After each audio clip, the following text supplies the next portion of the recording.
मेरा नाम है डॉक्टर तरुण और आप सबका बहुत बहुत स्वागत है। आज का जो हमारा वीडियो है प्रीकम के बारे में है। जो आपकी जनरेशन है, आज की जो जनरेशन है 20 साल 25 साल तक की एज के हैं, उनमें एक बहुत कॉमन सी समस्या देखी जाती है कि डॉक्टर साहब हम जब भी कोई ऐसी चीजें देखते हैं जो कि उत्तेजक होती हैं, सेक्सुअली अराउज्ड हमें वो करती हैं, तो हमारे लिंग में से, पेनिस में से थोड़ा थोड़ा चिपचिपा पानी आना शुरू हो जाता है। हम अपनी गर्लफ्रेंड से बात करते हैं तो ये समस्या तब भी आती है।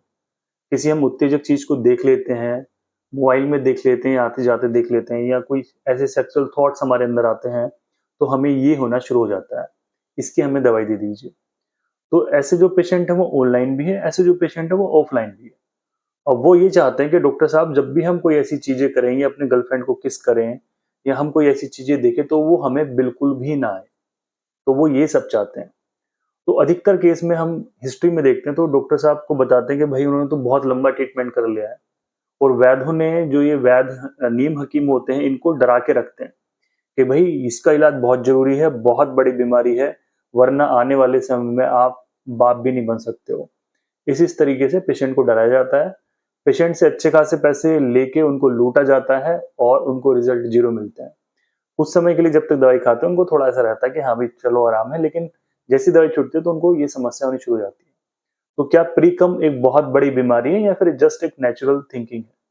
तो प्रीकम मैं आपको बताता हूँ, एक तरह की कंडीशन है जहाँ पे जब हमारे अंदर सेक्सुअल थॉट्स आती हैं तो हमारे अंदर से एक डिस्चार्ज सा होना शुरू हो जाता है जिसके अंदर स्पर्म्स नहीं होते। आप प्रीकम के बारे में बात कर रहे हैं, हल्का सा चिपचिपा पानी आना शुरू हो जाएगा और उसके अंदर स्पर्म्स कंटेन नहीं होते हैं। हमारे माइंड को एक सिग्नल गया है कि अब सेक्सुअल एक्टिविटी होने वाली है, सेक्स होने वाला है, इसलिए उसने रास्ते को क्लियर किया है। एक तरह का आप ये मानिए कि लुब्रिकेंट है, कि सेक्स करने से पहले ये चीजें आती हैं जिससे कि लुब्रिकेशन बना रहे। इसकी मेन थ्योरी ये है, साइंटिफिक थ्योरी ये है।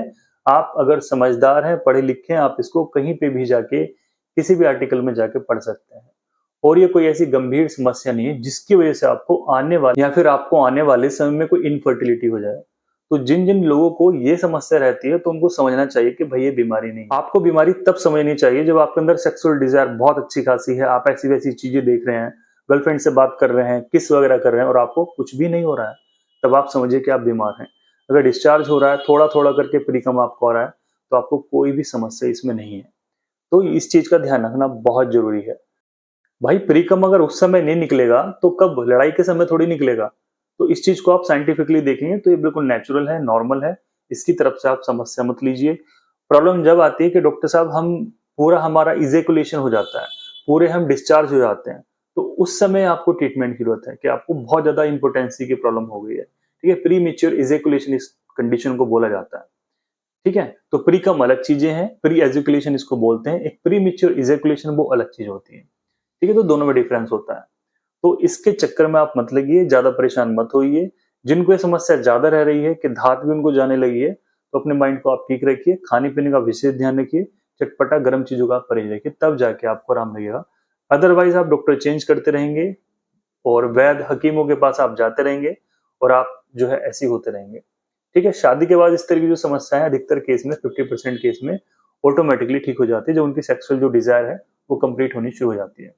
आज के इस वीडियो को आप शेयर कर सकते हैं जो आपके दोस्त हैं जो इस समस्या से जूझ रहे हैं। नमस्कार।